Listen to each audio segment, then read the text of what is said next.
the Spirit of God was showing me last night. And then he told me to tell you to start preparing. To start preparing for the time which he has set.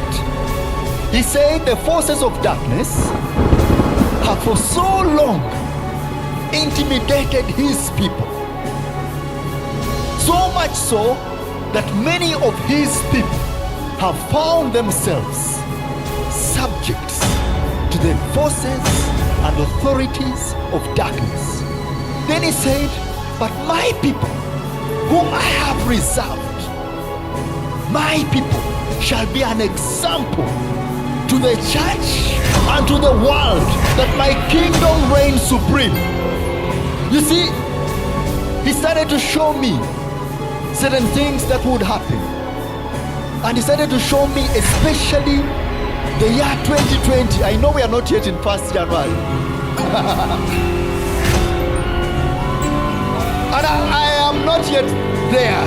I'm just sharing with you what he showed me. And then he said,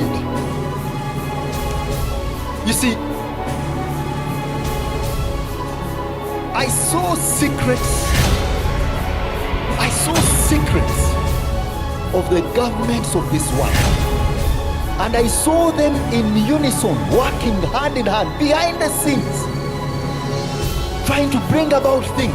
And the year 2020 was marked out when they want all things in control, to submit them to the God of this world and say, now here is your world. But then he said, remember what the angel said to you.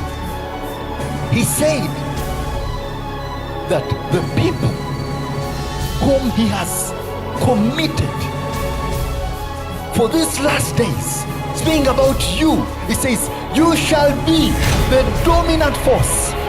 He said, you are the restraining power that is spoken of in 2 Thessalonians, the restraining power. And then he says that when salt loses its saltiness, it's worthless. But because of the salt and the light that you are, and that you have maintained, you are that restraining power. And because you are that restraining power, there is restlessness in the kingdom of darkness. And they cannot pass anything just because of you. They just cannot run the world, run the nation down into darkness just because of you.